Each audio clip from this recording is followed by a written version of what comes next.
even though cyber liability insurance companies are starting to pull back on making coverage available, if you shop around enough, you can get a good cyber policy. The companies are starting to really restrict access because they're seeing a lot more claims and a lot more expense, and they want to make sure that they understand the market and what the coverages are. So if you're fortunate and lucky enough to be able to get a policy, that's good. You probably can. But a couple things to be aware of when you're looking at the policy is, first of all, if you have more than one available to look at, make sure that you're picking the one that has the easiest to understand language.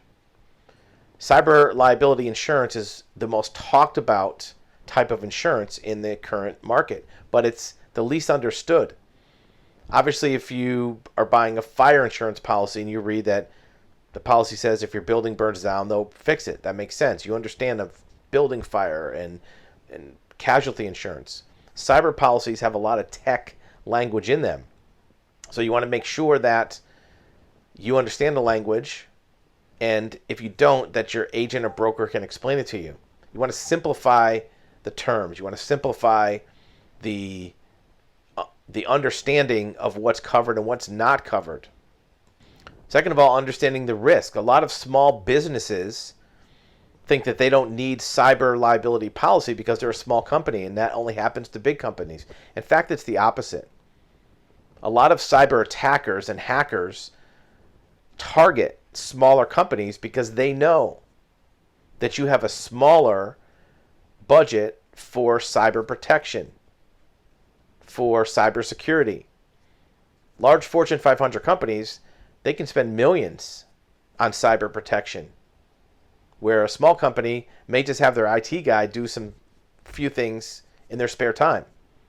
The hackers know this, and they use it to their advantage. So that's why it's good to have an insurance company on your side that can kind of act like that deep-pocketed and deep knowledge resource to give you insight into what the hackers are doing.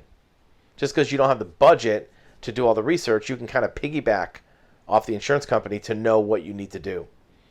Also be aware that there's other solutions that are available besides just the indemnification and payback of a loss. You also have resources like incident response.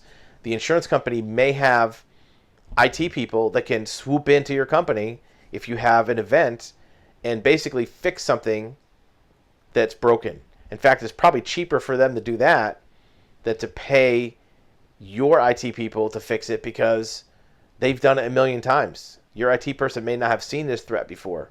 See if your policy has that mitigation as part of the coverage. Also, access to skilled technical experts that have seen these kind of risks. So if you're suspicious you may have some type of a cyber event, but you're not sure, you can tap into the experts at the insurance company. A lot of them will be able to screen share your server and look at it and say, no, you didn't have an event. That was just something wrong with your server. Or they can look at it and catch it before it gets to be a big deal. In a lot of the insurers we talk to, they're finding that less than 5% of their clients are taking advantage of these services. The insurance companies want you to take advantage of them. It helps them. So find a policy that gives you access. It's like having a free extra IT person you can tap into. And right now it's all you can eat because they're sitting around doing nothing because nobody's using these services. I get it. As a small business, it's a tough sell. You don't want to be paying extra insurance premiums any more than you already are for something that seems invisible. But think about it this way. You have fire insurance on your business. When's the last time you had a fire? It's there for catastrophic events. Cyber liability insurance, in addition to covering that event, also gives you more resources to help protect against that every single day. It'd be like if you bought fire insurance and had a fire marshal standing by at your company every day that could walk around and look for risks. Cyber insurance gives you that where other types of property and casualty and liability insurance does not. Make sure your company that you pick, whoever that is, has all those things. Risk mitigation, prevention, and of course, good coverage. Let us know what you think in the comments. Do you have a policy? Have you tried to shop for one? What are the coverages? And have you ever had any events or losses on the cyber realm?